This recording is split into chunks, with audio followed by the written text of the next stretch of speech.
നമ്മൾ ഇന്ന് കാണാൻ പോകുന്നത് ഒരു പ്രതികാര സിനിമയാണ്. നമ്മൾ കുറച്ചു മുന്നേ ഒരു പ്രതികാര സിനിമ അപ്ലോഡ് ചെയ്തിരുന്നു. ആ സിനിമ കണ്ടപ്പോൾ എല്ലാവർക്കും വലിയ ഇഷ്ടമായി. എന്നാൽ ആ സിനിമയിൽ കാര്യമായിട്ട് വലിയ കഥയൊന്നുമില്ലായിരുന്നു. എന്നാൽ ഇന്ന് നമ്മൾ കാണാൻ പോകുന്ന സിനിമയിൽ നല്ലൊരു സ്റ്റോറി ഉണ്ട്. സംഭവം എന്താന്ന് വെച്ചാൽ ഒരു വലിയ നഗരം തന്നെ ഭരിക്കുന്ന ഒരു മനുഷ്യൻ അങ്ങേരുടെ സൊസൈറ്റിയിൽ ചില പ്രശ്നങ്ങളെല്ലാം വന്നുകൊണ്ടിരിക്കുകയാണ്. എങ്ങനെയെങ്കിലും ആ പ്രശ്നം സോൾവ് ചെയ്യാൻ നോക്കുന്നേരം അതിലും വലിയ പ്രശ്നങ്ങളാണ് അവരുടെ പിന്നാലെ വരുന്നത്. പിന്നെ എങ്ങനെയാണ് അതൊരു പ്രതികാരത്തിലേക്ക് എത്തിച്ചേരുന്നത് അതെല്ലാം നമുക്ക് സിനിമ കാണുമ്പോൾ തന്നെ മനസ്സിലാകും. എന്തായാലും വളരെ ഞാൻ പറഞ്ഞു ഇത്രയേ ഉള്ളൂ. ഇനിയും കൂടുതൽ പറഞ്ഞാൽ സിനിമ കാണുമ്പോൾ വലിയ രസം ഉണ്ടാവില്ല. പിന്നെ എല്ലാവരും പറയാറുണ്ട് ഞാൻ സിനിമയുടെ വളരെ പറഞ്ഞാൽ അത് സിനിമ പറയുന്ന പോലെ ആയി പോകുമെന്ന്. അതുകൊണ്ട് ഞാൻ കൂടുതലൊന്നും പറയുന്നില്ല. എന്നാൽ പിന്നെ നമുക്ക് 2002 റിലീസ് ചെയ്ത റോഡ് ടു പെർഡിഷൻ എന്ന സിനിമയുടെ കഥ കേൾക്കാം. സിനിമ തുടങ്ങുമ്പോൾ തന്നെ മൈക്കിൾ എന്നൊരു പയ്യൻ ഒരു കടൽ തീരത്ത് നിന്ന് പറയാണ് മൈക്കിൾ സുള്ളിവനെ കുറിച്ച് പല കഥകളുണ്ട്. മൈക്കിൾ സുള്ളിവൻ എന്ന് പറഞ്ഞാൽ അവൻ്റെ അച്ഛനാണ്. അവൻ്റെ പേര് മൈക്കിൾ, അവൻ്റെ അച്ഛൻ്റെ പേര് മൈക്കിൾ സുള്ളിവൻ. അദ്ദേഹത്തെക്കുറിച്ച് പല കഥകളുണ്ട്. അദ്ദേഹം നല്ല മനുഷ്യനാണെന്ന് പറയുന്നവരുണ്ട്, എന്നാൽ അദ്ദേഹം മോശം മനുഷ്യനാണെന്ന് പറയുന്നവരുണ്ട്. എന്നാൽ 1931 ഒരു ശീതകാലത്ത് 6 ആഴ്ചയോളം ഞാൻ അദ്ദേഹത്തിൻ്റെ കൂടെ യാത്ര ചെയ്തു. ഇത് ഞങ്ങളുടെ കഥയാണ്. ഇത്ര മാത്രമാണ് മൈക്കിൾ പറയുന്നത്. ഇനി ആ 6 ആഴ്ച കാലത്തുള്ള കഥകളാണ് നമ്മൾ കാണാൻ പോകുന്നത്. നമ്മുടെ മൈക്കിള് പത്രം വിൽക്കുന്ന ഒരു പയ്യനാണ്. അവൻ രാവിലെ തന്നെ പത്രമെല്ലാം കളക്ട് ചെയ്ത് ഫാക്ടറിയുടെ മുമ്പിൽ വലിയ വലിയ ജോലിയെല്ലാം എടുക്കുന്ന ഫാക്ടറിയുടെ മുമ്പിൽ ചെന്ന് പത്രമെല്ലാം കച്ചവടം ചെയ്യും. അങ്ങനെ എല്ലാവരും പത്രങ്ങളെല്ലാം വാങ്ങിക്കഴിഞ്ഞാൽ അതിൻ്റെ മുതലാളിയുടെ അടുത്ത് ചെന്ന് അതിൻ്റെ കാശ് അവൻ വാങ്ങും. എന്നാൽ അതിൻ്റെ ഇടയിൽ കൂടെ അങ്ങയുടെ കടയിലുണ്ടായിരുന്ന സിഗരറ്റും അവൻ കട്ടെടുക്കും. എന്നിട്ട് അവൻ അവിടെ നിന്ന് നേരെ വീട്ടിലേക്ക് പോവുകയാണ്. ഈ ഭാഗത്തെല്ലാം സിനിമയിൽ നല്ലൊരു BGM ഉണ്ട്. ആ BGMന്റെ പേര് ഞാൻ സ്ക്രീനിൽ കൊടുക്കാം, കേൾക്കേണ്ടവർക്ക് കേട്ട് നോക്കാം. നല്ല BGMാ. എന്തായാലും അവൻ വീട്ടിലേക്ക് സൈക്കിളിൽ തിരിച്ചെത്തുന്ന നേരം അവൻ്റെ അനിയൻ കാത്തിരിക്കുക. അങ്ങനെ അവൻ പെട്ടെന്ന് തന്നെ സൈക്കിളിൽ നിന്ന് ചാടി വീണ് അനിയൻ്റെ മേലേക്ക് മഞ്ഞുകളെല്ലാം എടുത്ത് എറിയും. അമ്മയാണെങ്കിൽ കുട്ടികളെല്ലാം കളിക്കുന്നത് കണ്ട് വളരെ സന്തോഷത്തിലാണ് ഇരിക്കുന്നത്. അപ്പോഴാണ് അങ്ങോട്ട് അവരുടെ അച്ഛൻ വരുന്നത്, മൈക്കിൾ സുള്ളിവാൻ. എന്നാൽ അച്ഛൻ വരുന്ന നേരം മൂത്ത മകനായിട്ടുള്ള മൈക്കിള് അച്ഛൻ്റെ അടുത്തേക്ക് ഓടി പോകുന്നില്ല. അനിയനാണ് അച്ഛൻ്റെ അടുത്തേക്ക് ഓടി ചെല്ലുന്നത്. മൈക്കിളിനെന്തോ അച്ഛന് ഇഷ്ടമല്ല എന്നാണ് തോന്നുന്നത്. അവനാണെങ്കിൽ അച്ഛനെ കാണുമ്പോൾ വലിയ സന്തോഷമൊന്നുമില്ല മുഖത്ത്. എന്തായാലും കുറച്ച് സമയം കഴിഞ്ഞ് അവൻ വീട്ടിൽ നിന്ന് പഠിച്ചുകൊണ്ടിരിക്കുന്ന നേരം അമ്മ പറയും നീ പെട്ടെന്ന് തന്നെ പപ്പായെ വിളിച്ചു വാ, പെട്ടെന്ന് തന്നെ വാ, നമുക്ക് ഭക്ഷണം കഴിക്കാമെന്ന് പറയും. അങ്ങനെ അവൻ അച്ഛനെ വിളിക്കാൻ മേലേക്ക് ചെല്ലുന്ന നേരം അച്ഛൻ, അതായത് ഹീറോ, പോക്കറ്റിൽ നിന്നും പെട്ടിയിൽ നിന്നും ഒക്കെ ആയി എന്തൊക്കെയോ ഗണ്ണും സാമഗ്രികളും എല്ലാം എടുത്ത് വെച്ചോണ്ടിരിക്കുക. അവനതെല്ലാം കണ്ടൊന്ന് ഞെട്ടും. എന്നാൽ അതിനെക്കുറിച്ച് കൂടുതലൊന്നും ചോദിക്കില്ല. അച്ഛനെ വിളിച്ച് താഴെ വന്നവരെല്ലാവരും കൂടെ ഒരുമിച്ചിരുന്ന് ഭക്ഷണം കഴിക്കും. അത് കഴിഞ്ഞ് അവരെല്ലാവരും കൂടെ മറ്റൊരു സ്ഥലത്തേക്കാണ് പോകുന്നത്. അതിനായി ആദ്യം മൈക്കിൾ കാറിൽ കയറി ഇരിക്കുന്ന നേരം അവൻ്റെ അച്ഛൻ അവനോട് പറയും നീ ഇനിയും ഇവിടെ കളിച്ചോണ്ടിരിക്കുന്നത് കാണാൻ എനിക്ക് താല്പര്യമല്ല. ഇത് കേൾക്കുന്ന മൈക്കിൾ ആണെങ്കിൽ ഓക്കെ സാർ എന്നാണ് പറയാ. ഹീറോ അവനെ അച്ഛൻ എന്ന് വിളിക്കാൻ സമ്മതിക്കില്ല. അതുകൊണ്ട് തന്നെ Michael okay sir, yes sir, അങ്ങനെയൊക്കെയാണ്. എന്തായാലും അവരെല്ലാവരും കൂടെ ഒരു മരണച്ചടങ്ങിനായിട്ടാണ് പോകുന്നത്. മരണപ്പെട്ടത് ആരാന്ന് വെച്ചാൽ ഹീറോ ജോലി ചെയ്യുന്നത് ആ നഗരം തന്നെ ഭരിച്ചുകൊണ്ടിരിക്കുന്ന റൂൺ എന്നൊരു ആശാന്റെ കീഴിലാണ്. ഈ ആശാന്റെ കീഴിൽ വേറെയും കുറെ ആളുകൾ ഹീറോയെ പോലെ തന്നെ ജോലി ചെയ്യുന്നുണ്ട്. അതിലൊരാൾ ഫിൻ എന്നയാളുടെ അനിയൻ മരിച്ചു. ആ ചടങ്ങിനാണ് അവരിപ്പോൾ എല്ലാവരും ഇങ്ങോട്ട് വന്നിരിക്കുന്നത്. അങ്ങനെ അവരെല്ലാവരും ആ ബോഡി കണ്ടുകൊണ്ടിരിക്കുന്ന നേരം മകൻ ചോദിക്കും ബോഡിയുടെ ചുറ്റും എന്തിനാണ് ഐസ് ഇട്ട് വെച്ചിരിക്കുന്നതെന്ന്. അതിന് പറഞ്ഞു കൊടുക്കും ബോഡി കേടുകൂടാതിരിക്കാനാണ് അങ്ങനെ ചെയ്യുന്നത്. അപ്പോഴാണ് തൊട്ട് പിന്നീന്ന് മക്കളെ എന്നൊരു വിളി കേൾക്കുക. അവർ നോക്കുന്ന നേരം ഹീറോയുടെ ആശാൻ റൂണാണ് അങ്ങോട്ട് വന്നിരിക്കുന്നത്. നമ്മുടെ ആളുടെ കുട്ടികളെ കാണുന്ന നേരം അങ്ങനെ വലിയ സന്തോഷമാവും. കുട്ടികളാണെങ്കിൽ ഓടിച്ചെന്ന് അങ്ങനെ കെട്ടിപ്പിടിക്കും. കുട്ടികളും ആശാൻ റൂണുമായിട്ട് ഇങ്ങനെയൊക്കെ ഒരു ബന്ധമുണ്ടെങ്കിലും കുട്ടികളുടെ പേരൊന്നും അങ്ങനെ അറിയില്ല. പേര് അങ്ങോട്ടും ഇങ്ങോട്ടും മാറിയൊക്കെയാണ് അങ്ങനെ വിളിക്കുക. എന്തായാലും അവരെല്ലാവരും കൂടെ കളിക്കാനാണ് പിന്നെ ചെല്ലുക. അങ്ങനെ ലുഡോ കട്ടകൾ വെച്ച് എന്തോ ഒരു ഗെയിം കളിച്ചോണ്ടിരിക്കുന്ന നേരം ആശാൻ മൂത്ത പുത്രൻ മൈക്കിളിനോട് പറയും മേലെ എൻ്റെ മുറിയിൽ എൻ്റെ കോട്ടിരിപ്പുണ്ട്, അതിലൊരു സാധനം എടുത്ത് വെച്ചിട്ടുണ്ട്, നീ പെട്ടെന്ന് തന്നെ അത് എടുത്തോണ്ട് വാന്ന്. അങ്ങനെ മൂത്ത മകൻ മൈക്കിൾ മേലേക്ക് ചെല്ലുന്ന നേരം ആ റൂമിലേക്ക് ചെല്ലുന്ന നേരം അവിടെ ആരോ കിടക്കുന്നുണ്ട്. അതാരാന്ന് വെച്ചാൽ ഈ ആശാന്റെ മകനാണ്. അങ്ങേര് സിഗരറ്റും വലിച്ചുകൊണ്ട് അങ്ങനെ കിടക്കുക. നമ്മുടെ ആൾ അകത്തേക്ക് കയറി ചെല്ലുന്ന നേരം അങ്ങേര് ചോദിക്കും നീ എന്തിനാ ഇപ്പം ഇങ്ങോട്ട് വന്നേ? അതിന് മൈക്കിൾ പറയും ഞാൻ മൈക്കിൾ സുള്ളിവാന്റെ മകനാണ്, നിങ്ങളുടെ അച്ഛൻ പറഞ്ഞു ഇവിടെ കോട്ടിൽ എന്തോന്നുണ്ട്, കോട്ടെടുത്ത് കൊണ്ടുവരാൻ പറഞ്ഞാന്ന്. എന്നാ മകൻ പറയും എന്തായാലും നിനക്ക് ഇപ്പം അതെടുക്കാൻ പറ്റില്ല, നീ കുറച്ച് കഴിഞ്ഞ് വാന്ന്. അതിനു മാത്രം അവൻ അവിടെ എന്ത് പണിയാണ് എടുക്കുന്നതെന്ന് എനിക്ക് അറിയില്ല, സിഗരറ്റ് വലിച്ചോണ്ടിരിക്കുകയാണ്, അല്ലാതെ വേറെ പണിയൊന്നുമില്ല. എന്തായാലും മൈക്കിൾ തിരിച്ച് താഴേക്ക് തന്നെ വരും. അപ്പോഴേക്ക് താഴെ ചടങ്ങ് തുടങ്ങി. മരണപ്പെട്ടയാളെ കുറിച്ച് സംസാരിക്കാൻ ആദ്യം തന്നെ ഹീറോയുടെ ആശാൻ റൂൺ അങ്ങേരാണ് സംസാരിക്കാനായി വരിക. അങ്ങേർക്കായി ജോലി ചെയ്യുന്ന ഫിൻ എന്ന ആളുടെ അനിയനാണല്ലോ മരിച്ചേ. അതുകൊണ്ട് തന്നെ കൂടുതലൊന്നും ആരും വിഷമിക്കാതിരിക്കാൻ ആശാൻ അവനെക്കുറിച്ചുള്ള തമാശകളാണ് സംസാരിക്കുക. അങ്ങനെ അത് കഴിയുന്ന നേരം മരണപ്പെട്ടയാളുടെ ചേട്ടൻ ഫിന്നാണ് സംസാരിക്കാനായി പിന്നെ കയറി വരുന്നത്. നമ്മുടെയൊക്കെ നാട്ടിലുണ്ടോയെന്ന് അറിയില്ല. മരണപ്പെട്ടയാളുടെ വേണ്ടപ്പെട്ട ഒരാൾ വന്ന് മരണപ്പെട്ടയാളെ കുറിച്ചുള്ള പ്രസംഗങ്ങളെല്ലാം സംസാരിക്കും. എന്തായാലും അത്തരം ഒരു പ്രസംഗം പിന്നെ അനിയനെ കുറിച്ച് സംസാരിക്കും. ഉള്ള കാര്യങ്ങൾ അതുപോലെ തന്നെയാണ് അങ്ങനെ സംസാരിക്കുക. എൻ്റെ അനിയൻ അത്ര മാന്യനൊന്നും അല്ല, എന്നാൽ വിവരക്കേട് കാണിക്കുന്ന കാര്യത്തിൽ അവൻ അത്ര പുറകിലും അല്ലായിരുന്നു. അങ്ങനെ അനിയനെക്കുറിച്ചുള്ള കാര്യങ്ങളെല്ലാം അവർ തമ്മിലുള്ള സന്തോഷ നിമിഷങ്ങളെല്ലാം അങ്ങനെ സംസാരിച്ച് കഴിയാൻ നേരം പെട്ടെന്നാണ് അങ്ങനെ പറയാ ഈ ഒരു നഗരം ഇത്രയും സന്തോഷത്തോടെ മുന്നോട്ട് പോകാൻ ഏറ്റവും വലിയ കാരണം നമ്മുടെ ആശാനാണ്. ഇത് കേൾക്കുന്ന ആശാനും സന്തോഷാവും. പിന്നെ വീണ്ടും പറയും, ഞാൻ എൻ്റെ ആയുസിന്റെ പകുതിയും നിങ്ങൾക്ക് വേണ്ടിയാണ് ജോലി ചെയ്തിട്ടുള്ളത്. ദൈവം എങ്ങനെയാണോ ഈ ഭൂമി ഭരിക്കുന്നത് അതുപോലെയാണ് നിങ്ങൾ ഈ നഗരം ഭരിച്ചുകൊണ്ടിരിക്കുന്നത്. എന്നാൽ അവൻ മദ്യപിച്ച കാരണത്താ ഇനിയും കൂടുതൽ സംസാരിച്ച് വഷളാക്കൂ എന്നുള്ളതുകൊണ്ട് തന്നെ പെട്ടെന്ന് തന്നെ ഹീറോയും ആശാന്റെ മകനും കൂടെ വന്ന് അങ്ങനെ പിടിച്ചു പുറത്തേ കൊണ്ടുവരും. അങ്ങനെ അവർ മൂന്നുപേരും കൂടെ അങ്ങനെ കാറി കയറ്റി പറഞ്ഞയക്കും. ഈ ഇടതുവശത്ത് നിൽക്കുന്നയാളാണ് ആശാന്റെ മകൻ, നടുക്ക് നിൽക്കുന്ന ആശാൻ, വലത് നിൽക്കുന്ന നമ്മുടെ ഹീറോ, അറിയാലോ. അങ്ങനെ വീണ്ടും പാർട്ടി ആരംഭിച്ചു. അവരെല്ലാവരും നല്ല ആഘോഷത്തിലാ. കുറച്ച് കഴിയുന്നേരം നമ്മുടെ ആശാൻ കുറച്ചൊന്ന് പിയാനോ വായിക്കും. അങ്ങേര് പിയാനോ വായിക്കുന്ന കാര്യത്തിൽ അത്ര വലിയ പുലിയൊന്നും അല്ലെങ്കിലും നമ്മുടെ ഹീറോ കൂടി ചേരുന്നേരം എല്ലാവർക്കും ആ പിയാനോ വായിക്കുന്ന ഇഷ്ടാവും. എന്തായാലും അന്ന് രാത്രി വീട്ടിലെത്തി ഹീറോയുടെ മക്കൾ രണ്ടുപേരും കൂടെ കിടക്കാനായി ചെല്ലുന്നേരം അനിയൻ ഒരു സംശയം ചേട്ടനോട് ചോദിക്കും, മൈക്കിളേട്ടാ, നമ്മൾ ശരിക്കും പണക്കാരാണോ? അങ്ങനെയാണെങ്കിൽ നമ്മുടെ അച്ഛൻ എന്ത് ജോലിയാ ചെയ്യുന്നത്? ചേട്ടനാണെങ്കിൽ കഥാപുസ്തകം വായിച്ചുകൊണ്ടിരിക്കുക. അതിന്റെ ഇടയിലാണ് അവന് മറുപടി പറഞ്ഞു കൊടുക്കുക, എടാ നമ്മൾ പണക്കാരൊന്നുമല്ല, പക്ഷേ നമ്മുടെ അച്ഛന്റെ ജോലി എന്താന്ന് വെച്ചാൽ ആശാൻ റൂണിന് വേണ്ടി ജോലി ചെയ്തു കൊടുക്കുന്ന. അതെന്ത് ജോലിയാന്ന് ചോദിക്കുന്ന നേരം അവർക്ക് രണ്ടുപേർക്കും അറിയില്ല അച്ഛൻ എന്ത് ജോലിയാ ചെയ്യുന്നതെന്ന്. പിറ്റേന്ന് രാവിലെ അവരെല്ലാവരും കൂടെ ഭക്ഷണം കഴിക്കാനിരിക്കുന്ന നേരം ഹീറോ ഭാര്യയോട് പറയും, നീ ഇന്ന് വൈകുന്നേരം എന്തോ ഒരു പാർട്ടിക്ക് പോകണമെന്ന് പറഞ്ഞില്ലായിരുന്നോ? അതിനെനിക്ക് വരാൻ പറ്റില്ല, എനിക്കൊരു ജോലിയുണ്ട്. എന്നാൽ അനിയൻ ചോദിക്കും, നിങ്ങൾ എന്ത് ജോലിക്കാ പോകുന്നത്? അത് കേൾക്കുന്ന ഹീറോ അങ്ങനെ ഒരു ചോദ്യം പ്രതീക്ഷിച്ചിട്ടില്ല. ഭാര്യയും അതുപോലെ ഒരു ചോദ്യം പ്രതീക്ഷിച്ചിട്ടില്ല. അതുകൊണ്ട് തന്നെ ചിരിച്ചും കളിച്ചും അവനോട് ഓരോ കാര്യങ്ങൾ പറഞ്ഞ് അതങ്ങനെ സോൾവ് ചെയ്ത് വിടും. അങ്ങനെ അന്ന് സ്കൂളിൽ പോകുന്ന നമ്മുടെ മൈക്കിളിനാണെങ്കിൽ, മൂത്ത മകനാണെങ്കിൽ അച്ഛൻ എന്ത് ജോലിക്കാണ് പോകുന്നത് എന്നുള്ള ചോദ്യം മനസ്സിൽ നിന്ന് പോകുന്നില്ല. അവൻ എങ്ങനെയാലും അറിയണം അച്ഛൻ എന്താണ് ചെയ്യുന്നത് എന്നുള്ള കാര്യങ്ങളെല്ലാം. എന്തായാലും അന്ന് വൈകുന്നേരം ഹീറോ പറഞ്ഞിരുന്നല്ലോ എനിക്കൊരു ജോലിയുണ്ടെന്ന്. അതുകൊണ്ട് തന്നെ കാറെടുത്ത് നേരെ ആശാന്റെ മകനെ കൂട്ടാനായാണ് ചെല്ലുക. അങ്ങനെ അവനെയും കൂട്ടി കാറിൽ പോകുന്ന നേരം കാറിന്റെ പിന്നിലെ സീറ്റിന്റെ അടിയിൽ മൈക്കിൾ ഒളിച്ചിരിക്കുന്നുണ്ട്. അവൻ എങ്ങനെയാലും മനസ്സിലാക്കണം അച്ഛൻ എന്ത് ജോലിയാണ് ചെയ്യുന്നതെന്ന്. അങ്ങനെ അവർ കുറച്ച് ദൂരം പോയി ഒരു വലിയ ബിൽഡിങ്ങിന്റെ ഒരു ഫാക്ടറിയുടെ അടുത്താണ് നിർത്തുക.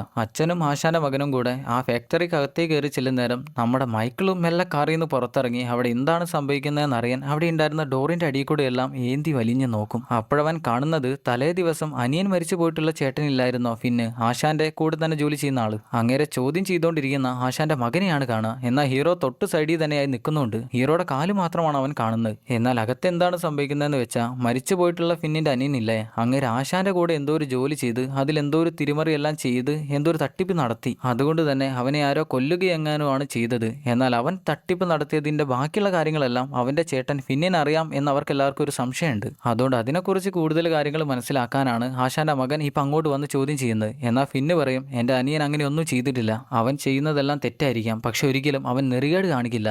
എന്നാൽ ആശാന്റെ മകൻ വീണ്ടും വീണ്ടും ചോദ്യം ചെയ്തിട്ടും അങ്ങേരൊന്നും പറയുന്നില്ല. അതുകൊണ്ട് തന്നെ ആശാന്റെ മകൻ പറയും, നിന്റെ അനിയനൊരു മണ്ടനാണെങ്കിലും കൂടെ തന്നെ അവൻ നെറികെട്ടവനും കൂടെയാണ്. എന്നാൽ അത് ഫിന്നിന് ഇഷ്ടാവില്ല. അങ്ങേര് പറയും, ഈ ജോലിയും എന്റെ കുടുംബവും എനിക്ക് വേണം എന്നുള്ളത് കൊണ്ട് തന്നെ ഞാൻ കൂടുതൽ കാര്യങ്ങളൊന്നും തുറന്നു പറയുന്നില്ല, ഞാൻ മിണ്ടാതിരിക്കുകയാണ്. പല കാര്യങ്ങളും ഞാൻ മറച്ചു വെക്കുന്നുണ്ട്. ഞാൻ എൻ്റെ അനിയന്റെ രേഖകളെല്ലാം എടുത്തു നോക്കി, അതിലെനിക്ക് കാണാൻ പറ്റിയത് അവൻ ഒരു തട്ടിപ്പും ചെയ്തിട്ടില്ല. മദ്യം വിൽക്കുന്ന കാര്യത്തിലാണെങ്കിലും അവൻ ഒരു നെറുകേട് പോലും കാണിച്ചിട്ടില്ല. പക്ഷെ ഇവിടെ എന്തൊക്കെയാണ് നടക്കുന്നത് അതല്ല എനിക്കറിയാന്ന് പറയുമ്പോഴേക്ക് ആശാന്റെ മകൻ പെട്ടെന്ന് തന്നെ ഗണ്ണെടുത്ത് അങ്ങേരുടെ തലയിൽ വെച്ച് ഷൂട്ട് ചെയ്യും. എന്നാൽ അവിടെ തന്നെ ഫിന്നിന്റെ ആളുകളും ഉണ്ടായിരുന്നു. അവരെല്ലാവരും ഗണ്ണെടുക്കുമ്പോഴേക്ക് ഹീറോ കയ്യിലുണ്ടായിരുന്ന മെഷീൻ ഗണ്ണ് വെച്ച് അവരെ തുരുതുരാ ഷൂട്ട് ചെയ്ത് കൊന്നുകളയും. എന്നാൽ ആശാന്റെ മകൻ അവനെ കൊല്ലുമെന്നുള്ള കാര്യം ഹീറോക്ക് അറിയില്ലായിരുന്നു. അതുകൊണ്ട് തന്നെ ഹീറോ ചോദിക്കും, നീ എന്തിനാടാ ഫിന്നിനെ കൊന്നേ? നിന്നോട് ആരെങ്കിലും പറഞ്ഞു അങ്ങനെ ചെയ്യാൻ? എന്നാൽ ഇതെല്ലാം കണ്ടോണ്ട് മൈക്കിൾ അങ്ങനെ പേടിച്ചിരിക്കുക. അവൻ അടിയിൽ കൂടെ അതെല്ലാം കണ്ടോണ്ടിരിക്കുന്നുണ്ടല്ലോ. എന്നാൽ പെട്ടെന്നാണ് ആശാന്റെ മകൻ മൈക്കിൾ അതിലൂടെ നോക്കുന്ന കാര്യം കാണുക. അവൻ ആരാന്ന് മനസ്സിലാവില്ല. ദേ അവിടെ ആരോ നിൽക്കുന്നുണ്ടെന്ന് പറയുമ്പോഴേക്ക് അവൻ അവിടെ നിന്ന് ഇറങ്ങി ഓടും. ഹീറോ തൊട്ടു പിന്നാലെ മെഷീൻ ഗണ്ണുമായി ഓടിച്ചെല്ലുന്ന നേരം കാണുന്നത് ഗേറ്റിന്റെ അരികിലായി തണുത്ത് വിറച്ചിരിക്കുന്ന മൈക്കിളിനെയാണ്. അത് കാണുന്ന നേരം ഹീറോ പേടിക്കും. എന്തായാലും നമ്മുടെയൊക്കെ മനസ്സിലായി അവൻ കാറിൽ ഒളിച്ചാണ് ഇങ്ങോട്ട് വന്നിരിക്കുന്നതെന്ന്. അവനോട് ചോദിക്കും, നീ എന്തെങ്കിലും കണ്ടോ? അവൻ പറയും, അതെ ഞാൻ എല്ലാം കണ്ടു. അപ്പോഴാണ് ആശാന്റെ പുത്രൻ അങ്ങോട്ട് വന്ന്, ഇത് നിന്റെ മകനല്ലേ എന്ന് ചോദിക്കുക. ഹീറോ അതേന്ന് പറയുന്ന നേരം അവൻ ചോദിക്കും, ഇവന് ഇതെല്ലാം രഹസ്യമാക്കി വെക്കാൻ പറ്റുമോ? ഹീറോയുടെ മനസ്സിൽ, സുള്ളിവന്റെ മനസ്സിൽ ഇതെല്ലാം കൂടി എന്തോ ഒരു പ്രശ്നത്തിലേക്ക് പോകുമോ എന്നുള്ളൊരു പേടിയുണ്ട്. അതുകൊണ്ട് തന്നെ പറയും, ഇതെന്റെ മകനാണ്, അതിലൂടെ തന്നെ കാര്യങ്ങളെല്ലാം ഞാൻ ഓക്കെ ആക്കാം എന്നുള്ളൊരു വാക്ക് കൊടുത്തു കഴിഞ്ഞു. അങ്ങനെ അന്ന് കാറിൽ വീട്ടിൽ അവർ തിരിച്ചെത്തുന്ന നേരം ഹീറോ അവനോട് പറയും, ഇതെല്ലാം നീ രഹസ്യമാക്കി തന്നെ വെക്കണം. കാരണം നമ്മൾക്കൊന്നുമില്ലായിരുന്നു, നമ്മൾ ഇവിടം വരെ എത്തണമെങ്കിൽ അതിന് അവരാണ് കാരണം. അതുകൊണ്ട് തന്നെ നമ്മൾ അവരോട് കടപ്പെട്ടവരാണ്. അങ്ങനെ അവനെ കാര്യങ്ങളൊക്കെ പറഞ്ഞു മനസ്സിലാക്കി അന്ന് അവർ കിടന്നുറങ്ങും. പിറ്റേന്ന് രാവിലെ എഴുന്നേറ്റ് അവരെല്ലാവരും കൂടെ ഭക്ഷണം കഴിക്കാനിരിക്കുന്ന നേരം മൈക്കിളാണെങ്കിൽ മൂത്ത മകൻ പെട്ടെന്ന് തന്നെ എഴുന്നേറ്റ് പുറത്തേക്ക് പോകും. അത് കാണുന്ന ഭാര്യ ഹീറോയോട് ചോദിക്കും, അവൻ എന്താ ഇങ്ങനെയെല്ലാം ചെയ്യുന്നത്? അതിന് ഹീറോ ഇന്നലെ സംഭവിച്ച കാര്യങ്ങളെല്ലാം ഭാര്യയോട് പറഞ്ഞു കൊടുക്കും. അത് കേൾക്കുന്ന അവൾ ആകെ കൂടെ ഞെട്ടും. ഇതേ സമയത്ത് തന്നെ ഹീറോയുടെ ആശാൻ റൂൺ അങ്ങോട്ട് കാറി വന്നിട്ടുണ്ട്. അങ്ങനെ കാണുമ്പോൾ തന്നെ ഇളയ മകൻ ഓടിച്ചെന്ന് അങ്ങനെ കെട്ടിപ്പിടിക്കും. മൈക്കിളാണെങ്കിൽ ആകെ കൂടെ ദേഷ്യത്തിൽ സൈക്കിൾ എടുത്ത് അവിടെ നിന്ന് പോകാൻ നിൽക്കുമ്പോഴാണ് അവന്റെ മുന്നിൽ തന്നെ ആശാൻ നിൽക്കുന്നത് കാണുക. ആശാൻ അവനോട് താഴ്ന്നു നിന്ന് ചോദിക്കും, നമ്മുടെ രഹസ്യങ്ങളൊക്കെ രഹസ്യം തന്നെയല്ലേ, അതൊരിക്കലും നീ പുറത്തു പറയാൻ പാടില്ല.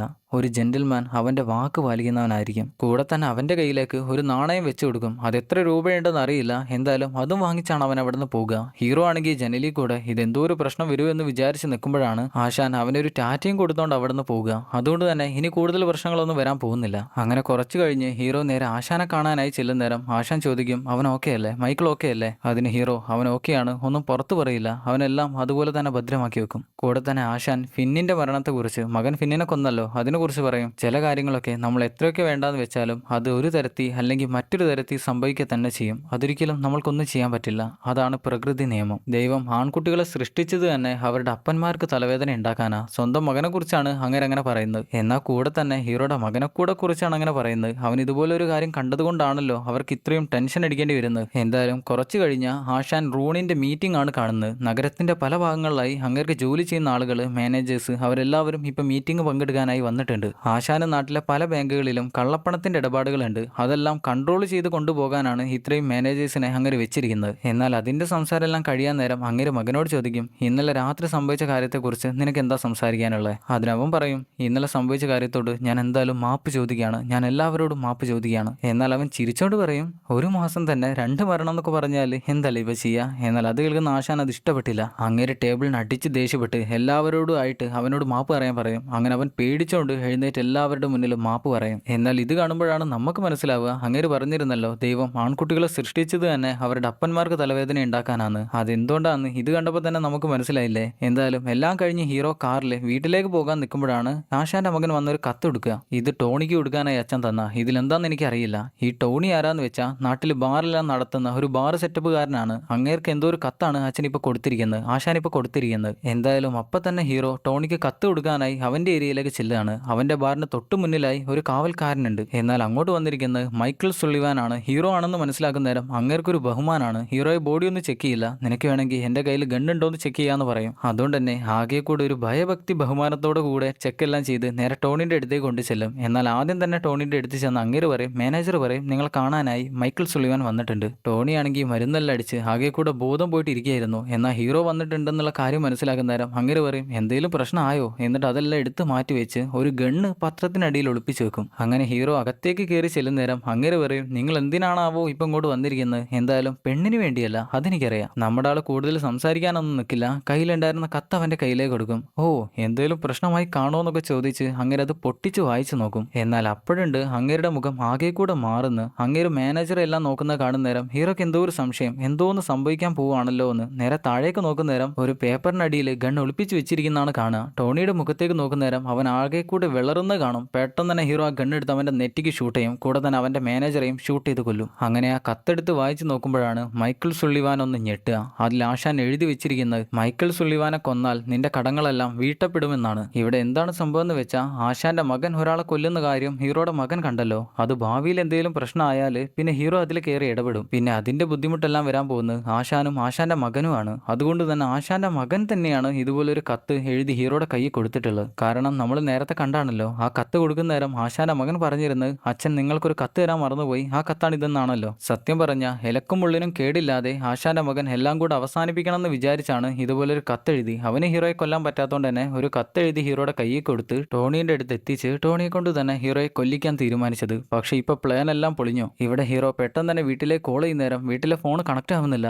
എന്നാൽ പെട്ടെന്ന് തന്നെ അവിടേക്ക് എത്തിയേ പറ്റൂ. ഇതേ സമയം വീട്ടില് ഭാര്യ ഇളയ മകനെ കുളിപ്പിച്ചോണ്ടിരിക്കുക. അപ്പോഴാണ് അവരുടെ തൊട്ടു പിന്നിലേക്ക് മുഖം മൂടി വെച്ച ഒരാൾ അങ്ങോട്ട് കയറി വരുന്നത്. അങ്ങേര് കയ്യിലുണ്ടായിരുന്ന ഗണ്ണ് വെച്ച് രണ്ടുപേരെയും ഷൂട്ട് ചെയ്യും. എന്നാൽ പുറത്ത് വീട്ടിലേക്ക് വന്നുകൊണ്ടിരിക്കുന്ന മൈക്കിള് ഈ ശബ്ദമെല്ലാം കേട്ടു. മകൻ മൈക്കിൾ ഈ ശബ്ദം കേട്ടു. അവൻ ഓടി വീട്ടിലേക്ക് എത്തും. എന്നാൽ അപ്പോഴാണ് ആ കൊലപാതകി വീടിന് താഴത്തേക്ക് ഓടി വന്ന് ചില്ലി കൂടെ പുറത്ത് നിൽക്കുന്ന നമ്മുടെ മൈക്കിളിനെ കാണുക, മകനെ കാണുക. കൊലയാളി ആ മാസ്ക് മാറ്റുമ്പോഴാണ് കാണുക അതാരാണ്, അത് ആശാന്റെ മകനാണ്. അങ്ങേര് ആ ചില്ലി കൂടെ ശരിക്കും മകനെ കണ്ടിട്ടില്ല, മൈക്കിളിനെ കണ്ടിട്ടില്ല. ആ ചില്ലി കൂടെ അങ്ങേരുടെ മുഖം തന്നെയാണ് കാണുന്നത്. അത് മനസ്സിലാക്കുന്നവൻ തൊട്ടടുത്ത് തന്നെ പെട്ടെന്ന് വന്ന് ഒളിച്ചു നിൽക്കും. അങ്ങനെ ആശാന്റെ മകൻ അവിടെ നിന്ന് ഇറങ്ങി പോകുന്ന നേരം അവൻ വീടിനകത്തേക്ക് വന്ന് ചെന്ന് നോക്കും. അവൻ കാണുന്നത് അമ്മയും അനിയനും മരിച്ചു കിടക്കുന്ന. എന്നാൽ കുറച്ച് സമയം കഴിയുമ്പോഴേക്ക് ഹീറോ കാറിൽ അവിടെ പറന്നെത്തി അകത്തേക്ക് ഓടി വരുന്ന നേരം മൈക്കിൾ ടെൻഷൻ അടിച്ചിരിക്കുന്ന കാണുക.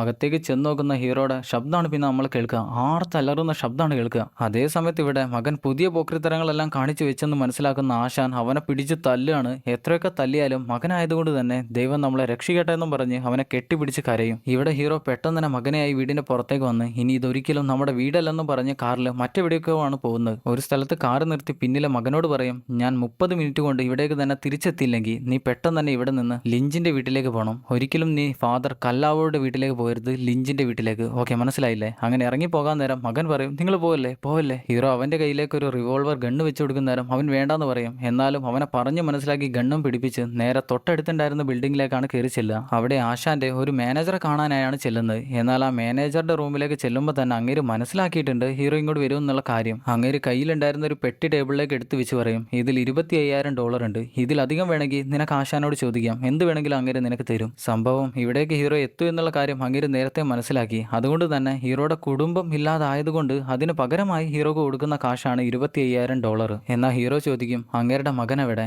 ആശാന്റെ മകന്റെ പേര് പീറ്റർ എന്നാണ്, അവൻ എവിടെയെന്ന് ചോദിക്കും. അങ്ങേര് പറയും, നീ എന്റെ തലയിൽ ഗണ്ണ് വെച്ച് എന്നെ ഭീഷണിപ്പെടുത്തിയ അവൻ എവിടെയാന്ന് പറയാൻ എനിക്കറിയില്ല, എനിക്കറിയാത്തോണ്ടാ. അതിന് ഹീറോ പറയും, എന്നാൽ ആശാന് വേണ്ടി ഞാൻ നിനക്കൊരു മെസ്സേജ് തരാം. അതെന്താന്ന് ചോദിക്കുമ്പോൾ അവന്റെ തലയിൽ ഗണ്ണ് വെച്ച ഒരൊറ്റ പൊട്ടിക്കല അവനും മരിച്ചു. അങ്ങനെ പെട്ടെന്ന് തന്നെ ഓടി വന്ന് കാറി കയറി മകനെയായിട്ട് മറ്റൊരു സ്ഥലത്തേക്കാണ് പോകുന്നത്. അച്ഛൻ ആരെയോ കൊന്നാണ് വരുന്നതെന്ന് മകൻ എന്തായാലും മനസ്സിലായി. അവരിവിടെ നിന്നും പോകുന്നത് ചിക്കാഗോയിലേക്കാണ്. കുറെ ദൂരമുണ്ട് ഇവിടുന്ന് പോകാൻ. അവിടെ ഹീറോക്ക് ഒരു ബിസിനസ്സുകാരൻ കൂട്ടുകാരനുണ്ട്. ആ കൂട്ടുകാരന് വേണ്ടി ഹീറോ പണ്ട് കുറെ ജോലി ചെയ്ത, അതുകൊണ്ട് തന്നെ അവനോട് എന്തെങ്കിലും ഒരു സഹായം കിട്ടുമോ എന്നറിയാനാണ് അങ്ങോട്ട് ചെല്ലുന്നത്. കൂട്ടുകാരന്റെ പേര് കെല്ലി എന്നാണ്. എന്തായാലും കുറേ ദൂരം യാത്ര ചെയ്ത് അവർ ചിക്കാഗോയിലെത്തി. അവിടെ ഉണ്ടായിരുന്ന വലിയൊരു ബിൽഡിങ്ങിന്റെ മേലേക്കാണ് ഹീറോ കയറി ചെല്ലുക. മകനെ താഴെ ഇരുത്തിയിട്ടാണ് നേരെ മേലേക്ക് ചെല്ലുന്നത്. അവിടെയാണെങ്കിൽ അവിടെയും പ്രൊട്ടക്ഷൻ ഉണ്ട്. ഹീറോയുടെ ബോഡിയെല്ലാം ചെക്ക് ചെയ്താണ് കെല്ലിയുടെ അടുത്തേക്ക് ഹീറോയെ കയറ്റി വിടുക. എന്നാൽ അങ്ങേര് നേരത്തെ ഹീറോയുടെ കുടുംബത്തിന് സംഭവിച്ച കാര്യങ്ങളെല്ലാം അറിഞ്ഞിട്ടുണ്ട്. അതുകൊണ്ട് അതിന്റെ വിഷമമെല്ലാം പങ്കുവെച്ചുകൊണ്ട് ഹീറോയോട് ചോദിക്കും, നീ എന്തിനാണ് ഇപ്പം ഇങ്ങോട്ട് വന്നേ? നമ്മുടെ ആൾ പറയും, ഞാൻ നിനക്ക് എന്ത് സഹായം വേണമെങ്കിലും ചെയ്യാം, പക്ഷേ അതിന് പകരമായി നീ എനിക്ക് കണ്ണും പൂട്ടി ഒരു സഹായം ചെയ്യണം. അതെന്താന്ന് ചോദിക്കുമ്പോൾ പറയും,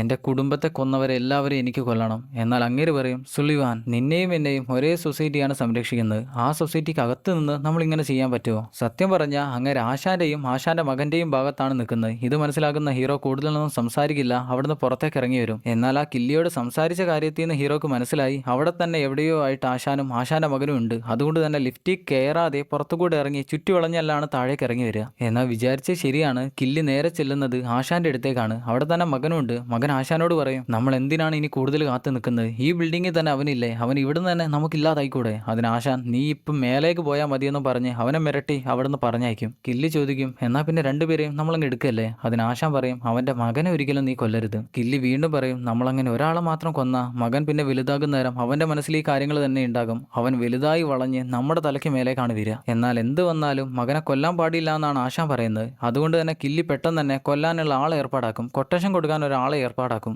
അതാരാന്ന് വെച്ചാൽ ഒരു ന്യൂസ് ക്യാമറമാൻ ആണ്. അങ്ങേരുടെ പരിപാടി എന്താന്ന് വെച്ചാൽ ഏതെങ്കിലും ഒരാൾ മരിച്ചു എന്നറിഞ്ഞാൽ ആ സ്പോട്ടിൽ വന്ന് ആ മരണപ്പെട്ട ആളുടെ ബോഡി ഷൂട്ട് ചെയ്യുക, ഫോട്ടോ എടുക്കുക. അതിലെന്തോ ഒരു ആനന്ദം അങ്ങേര് കണ്ടുപിടിക്കുന്നുണ്ട്. എന്നാൽ ആ ബോഡിക്ക് എന്തെങ്കിലും ജീവൻ ഉണ്ടെന്നൊക്കെ മനസ്സിലായാൽ അങ്ങേര് ആ ബോഡിയെ ശ്വാസം മുട്ടിച്ച് കൊല്ലുകയും ചെയ്യും. അത്തരം ഒരു സൈക്കോ ഭ്രാന്തിനെയാണ് കില്ലി ഹീറോയെ കൊല്ലാനായി ഏൽപ്പിക്കുന്നത്. എന്നാൽ ഹീറോയെ മാത്രം കൊന്നാൽ മതി, അങ്ങേരുടെ 12 വയസ്സുള്ള മകനെ കൊല്ലണ്ടെന്ന് പറയും. എന്നാൽ ആ ഭ്രാന്തൻ അത് നോട്ട് ചെയ്ത് വെക്കുന്നത് കാണുമ്പോൾ നമുക്ക് മനസ്സിലാകും അവൻ മകനെ കൂടെ കൊല്ലാനായി പ്ലാൻ ചെയ്യുന്നുണ്ട്. ഇതേ സമയം ഹീറോയും മകനും കൂടെ മറ്റൊരു സ്ഥലത്തേക്ക് യാത്ര ആയിക്കൊണ്ടിരിക്കുകയാണ്. അന്നേരം ഹീറോ അവനോട് ചോദിക്കും, നിനക്ക് കടൽ തീരത്തുള്ള നിന്റെ അമ്മയുടെ ചേച്ചിയുടെ വീട് ഓർമ്മയുണ്ടോ? അവൻ ആകെ കൂടെ ചിന്തിച്ച് പറയും, ആ പട്ടിയൊക്കെയുള്ള വീടാണോ? അതെ, ആ വീട് തന്നെ ഓർമ്മയില്ലേ? ആ സ്ഥലത്തിന്റെ പേരാണ് പെർഡിഷൻ. അവിടെ നല്ല ഭംഗിയുള്ള സ്ഥലമാണ്, നിനക്ക് ഇനി മുതൽ അവിടെ ജീവിക്കാം. ഇതേ സമയം നാട്ടില് ഹീറോയുടെ ഭാര്യയുടെയും മകന്റെയും മരണച്ചടങ്ങാണ് നടന്നുകൊണ്ടിരിക്കുന്നത്. അതിനെല്ലാം നേതൃത്വം കൊടുക്കുന്നത് ഹീറോയുടെ ഭാര്യയുടെ ചേച്ചിയാണ്. അവരുടെ പേരാണ് സാറ. അവരുടെ വീട്ടിലാണ് മകനോട് നീ ഇനി മുതൽ താമസിച്ചോളാനായി ഹീറോ പറഞ്ഞത്. ഇവിടെ ഹീറോ കുറെ ദൂരം പോകുന്നേരം ഏതോ ഒരു കടയിലെത്തി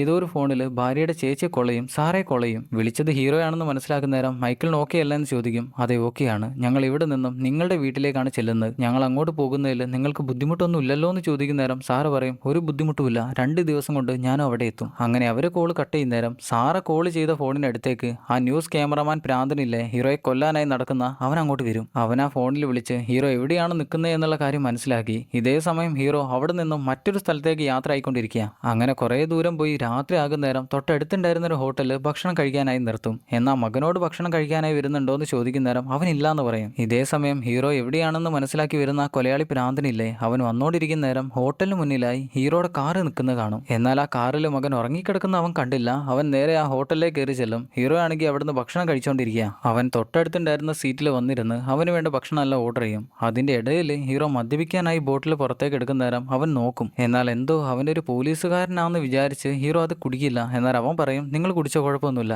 ഈ രാജ്യത്ത് ജീവിക്കണമെങ്കിൽ ഇങ്ങനെയൊക്കെയല്ല ജീവിച്ചേ പറ്റൂ. അങ്ങനെ അവൻ കയ്യിലുണ്ടായിരുന്ന ക്യാമറ എടുത്ത് അതെല്ലാം റെഡിയാക്കി സെറ്റ് ചെയ്തുകൊണ്ടിരിക്കുന്ന നേരം ഹീറോ ചോദിക്കും, ഇത് നിങ്ങളുടെ ജോലിയാണോ? അതിനവൻ പറയും, ജോലിയെന്ന് പറയാം, പാഷനെന്ന് പറയാം. എന്നാൽ അവൻ ശരിക്കും ടേബിളിലേക്ക് എടുത്തു വെച്ചിട്ടുള്ളത് അവൻ്റെ ക്യാമറയല്ല, അത് ശരിക്കൊരു ഗണ്ണാണ്. അത് വെച്ച് അപ്പം തന്നെ ഹീറോയെ ഷൂട്ട് ചെയ്യാനാണ് അവൻ വിചാരിക്കുന്നത്. എന്നാൽ ഹീറോയുടെ തൊട്ട് പിന്നിലായി ഒരു പോലീസുകാരൻ ഇരിക്കുന്നുണ്ട്. അത് കാണുന്ന നേരം അവൻ ഒന്നും ചെയ്യില്ല. അവൻ പറയും, ഞാനൊരു സത്യം പറയട്ടെ, ഞാൻ ശരിക്കും മരണങ്ങൾ ഷൂട്ട് ചെയ്യുന്ന ഫോട്ടോ എടുക്കുന്ന ഒരു ഫോട്ടോഗ്രാഫറാണ്. നിങ്ങൾ എപ്പോഴേലും മരിച്ച ആളുകളുടെ ബോഡി കണ്ടിട്ടുണ്ടോ? അതേ, കണ്ടിട്ടുണ്ടെന്ന് പറയുന്ന നേരം അങ്ങേര് പറയും, അത് കാണുമ്പോൾ എനിക്ക് എന്തോ ഒരു ആനന്ദം വരും. അത് കാണുമ്പോഴാണ് ഞാനൊക്കെ ജീവിച്ചിരിക്കുന്നുണ്ടെന്നുള്ള കാര്യം വരെ എനിക്ക് മനസ്സിലാവുന്നത്. എന്തായാലും അവൻ ആ പറഞ്ഞ വാക്ക് ഹീറോക്ക് ഇഷ്ടപ്പെട്ടു. എഴുന്നേൽക്കാൻ നേരം അവിടെ ഉണ്ടായിരുന്ന ഒരു കത്തി മെല്ലെ ഹീറോ കയ്യിലാക്കി വെക്കും. അങ്ങനെ ബില്ലും പേ ചെയ്ത് പുറത്തേക്ക് ഇറങ്ങുന്ന നേരം അവൻ തൊട്ടു പിന്നാലെ ഗണ്ണായി പുറത്തേക്ക് ഇറങ്ങാൻ വിചാരിക്കുന്നുണ്ട്. എന്നാൽ ആ പോലീസുകാരൻ ഒന്ന് പുറത്തേക്ക് ഇറങ്ങിക്കോട്ടെ എന്ന് വിചാരിക്കുമ്പോൾ തന്നെ അങ്ങനെ പുറത്തേക്ക് ചെല്ലും. ഇപ്പൊ ഇതാണ് ഷൂട്ട് ചെയ്യാൻ പറ്റിയ ഏറ്റവും നല്ല സമയം. അവൻ ആ ഗണ്ണ് എടുക്കാൻ നിൽക്കുമ്പോഴാണ് പോലീസുകാരൻ പിന്നെ അകത്തേക്ക് കയറി വന്ന്, ഞാൻ ടിപ്പ് തരാൻ മറന്നുപോയെന്ന് പറയാം. എന്നാൽ ഇനിയും കാത്തു നിന്ന ഹീറോ കാർ എടുത്ത് അവിടുന്ന് പോകും. അവൻ പെട്ടെന്ന് തന്നെ പുറത്തേക്ക് ഗണ്ണുമായിട്ട് ഓടി വരുമ്പോൾ ഹീറോ കാറിലെ മകനെയും കൊണ്ട് അവിടുന്ന് പോയി കഴിഞ്ഞു. അവന്റെ കാർ എടുക്കാമെന്ന് വിചാരിച്ച് നോക്കുമ്പോഴാണ് ഹീറോ കത്തി കൊണ്ട് അവന്റെ കാറിന്റെ ടയർ കുത്തി പൊട്ടിച്ചിരിക്കുക. അവന് വേറെ വഴിയൊന്നുമില്ല. അവൻ ഗണ്ണെടുത്ത് ഹീറോയുടെ കാറിലേക്ക് നോക്കി ഷൂട്ട് ചെയ്യും. ഹീറോ ആണെങ്കിൽ മകന്റെ തലയെല്ലാം താഴ്ത്തി പിടിച്ച് ആ ഷോട്ടിൽ നല്ല രക്ഷപ്പെട്ടു. ഇത് കണ്ട ഹോട്ടലിൽ നിന്ന് ഇറങ്ങി വരുന്ന പോലീസുകാരൻ താൻ എന്താടോ കാണിക്കുന്നതെന്ന് ചോദിക്കുമ്പോൾ അവൻ ആ പോലീസുകാരനെയും ഷൂട്ട് ചെയ്ത് കൊന്നുകളയും. ഇവിടെ ഹീറോ കാറ് പെട്ടെന്ന് തന്നെ ഒരു വയലിലേക്ക് കൊണ്ടുപോയി നിർത്തി കാറിൽ നിന്ന് പുറത്തിറങ്ങി മകനെ പുറത്തേക്കിട്ട് പറയും, ഞാൻ തല താഴ്ത്താൻ പറഞ്ഞാൽ താഴ്ത്തണം, കാറിൽ നിന്ന് പുറത്തിറങ്ങാൻ പറഞ്ഞാൽ പുറത്തിറങ്ങണം, ഭക്ഷണം കഴിക്കാൻ ഞാൻ എങ്കിലും പോയാൽ നീയും എന്റെ കൂടെ വരണം. അതിനവൻ ഹീറോയുടെ കൈ തട്ടി മാറ്റി പറയും, നിങ്ങൾക്ക് എന്നെ കൂടെ കൊണ്ടുപോകാൻ ഇഷ്ടമില്ലെങ്കിൽ അത് പറഞ്ഞാൽ പോരെ, ഇതെല്ലാം ഞാൻ കാരണമല്ല സംഭവിച്ചേ, ഞാൻ സാറാ അമ്മയുടെ വീട്ടിലേക്ക് പോയിക്കോളാം. ഹീറോ പറയും, ഇതൊരിക്കലും നീ കാരണമല്ല സംഭവിച്ചത്, നീ ഇവിടെ നിന്ന് എങ്ങോട്ട് പോയാലും നിന്റെ തൊട്ടു പിന്നാൽ അവരുണ്ടാകും, അവര് നമ്മൾ രണ്ടുപേരെയും കൊന്നുകളയും. ഇതിൽ നിന്നെല്ലാം നമ്മൾ രക്ഷപ്പെടണമെങ്കിൽ നമുക്ക് ഒറ്റ കാര്യം ചെയ്തേ പറ്റൂ. പക്ഷെ അതൊരിക്കലും എനിക്ക് ഒറ്റയ്ക്ക് ചെയ്യാൻ പറ്റില്ല, നിന്റെ കൂടെ സഹായം വേണം. ഞാൻ പറയുന്നത് കേൾക്ക്, ആശാന്റെ മകനെ തളയ്ക്കണമെങ്കിൽ അവന്റെ കള്ളപ്പണങ്ങളെല്ലാം നമ്മൾ ചോർത്തണം. ഈ ചിക്കാഗോയുടെ പല ഭാഗങ്ങളിലായി പല ബാങ്കുകളിലായി അവർക്ക് കള്ളപ്പണങ്ങളുണ്ട്. ഈ ചിക്കാഗോ സിറ്റി മറ്റെന്തിനേക്കാളും വില കൽപ്പിയെന്ന്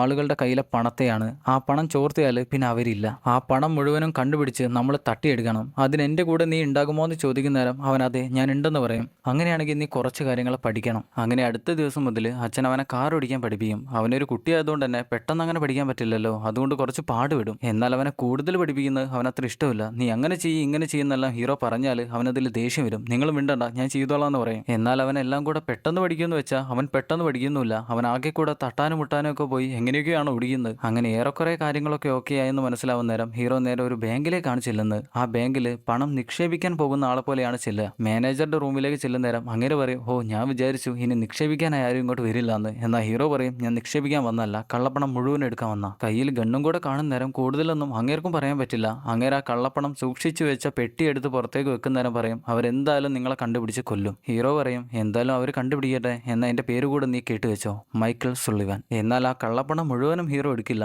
അതിന്റെ ഒരു പങ്ക് മാനേജർ കൂടെ കൊടുക്കും. മാനേജർ കൂടുതലൊന്നും ഹീറോക്കെതിരായിട്ട് ഇനി കളിക്കാൻ പറ്റില്ലല്ലോ. ഹീറോ പോകാൻ നേരം മാനേജർ ചോദിക്കും, നീ കാശ് എനിക്ക് തന്നെന്ന് വിചാരിച്ച് നിനക്കെന്നെ വിശ്വസിക്കാൻ പറ്റുമോ? അതിന് ഹീറോ പറയും, ഒരു ബാങ്ക് മാനേജറെ എപ്പോഴും വിശ്വസിക്കാൻ പറ്റും. അങ്ങനെ പുറത്തേക്ക് ഇറങ്ങി വരുന്ന നേരം മകൻ ഹീറോയെ പിക്ക് ചെയ്യാൻ ചീറിപ്പാഞ്ഞു വരുമെന്ന് വിചാരിക്കെങ്കിലും അവൻ ആകെ കൂടെ മെല്ലെ മെല്ലെയാണ് എത്തുക. ഇതിലും മെല്ലെ നമുക്ക് പോകാൻ പറ്റുമോ എന്ന് ചോദിച്ചാണ് ഹീറോ അതിൽ കയറിയിരിക്കുക. എന്തായാലും അവർ ഇതേ പരിപാടി തന്നെ ചിക്കാഗോയിൽ എല്ലാ ബാങ്കുകളിലേക്കും ചെന്ന് ചെയ്യും. അതുകൊണ്ട് തന്നെ അവർക്ക് പെട്ടെന്ന് കാശ് എടുക്കാനും പറ്റും. മൈക്കിളും അതിന്റെ കൂടെ തന്നെ മെല്ലെ മെല്ലെ മെച്ചപ്പെട്ട് വരുന്നുണ്ട്. ആദ്യം കാറിൽ മെല്ലെ ആയിരുന്നു വന്നെങ്കിൽ ഇപ്പം കാറിൽ നല്ല വേഗത്തിലാണ് വരുന്നത്. അതുകൊണ്ട് തന്നെ ഹീറോയെ പിക്ക് ചെയ്യാൻ പറ്റില്ല. വീണ്ടും തിരികെ എല്ലാം വന്നാണ് കൊണ്ടുപോവുക. അവരുടെ മോഷണത്തെക്കുറിച്ച് കൂടുതൽ ആളുകൾ അറിയുന്നതുകൊണ്ട് തന്നെ അവർ കാറിന്റെ പെയിന്റും മാറ്റിയിട്ടാണ് കളറും മാറ്റിയിട്ടാണ് പിന്നെയും മോഷ്ടിക്കാനായി ഇറങ്ങുക. അങ്ങനെ ഒരു ബാങ്കിൽ ചെന്ന് അവിടെ ഉണ്ടായിരുന്ന കള്ളപ്പണം മുഴുവനും എടുത്തു തരാൻ ഹീറോ പറയുന്ന നേരം മാനേജർ പറയും, ഇവിടെയുള്ള പണം മുഴുവനും ഒരാൾ വന്ന് കൊണ്ടുപോയല്ലോ. അതിന് ഹീറോ, നിന്റെ മണ്ടൻ കളി അടുത്ത ആഴ്ചത്തേക്ക് മാറ്റിവെക്ക്, ഇപ്പൊ എന്തായാലും കാശ് എടുക്കാന്ന് പറയുന്ന നേരം അങ്ങനെ വീണ്ടും പേടിച്ചോണ്ട് പറയും, കാശ് ഒരാൾ വന്ന് എടുത്തുകൊണ്ട് പോയി. അങ്ങയുടെ പേര് ഫെനി എന്നാണ്. ഈ ഫെനിയെക്കുറിച്ച് ഹീറോക്ക് അറിയാം.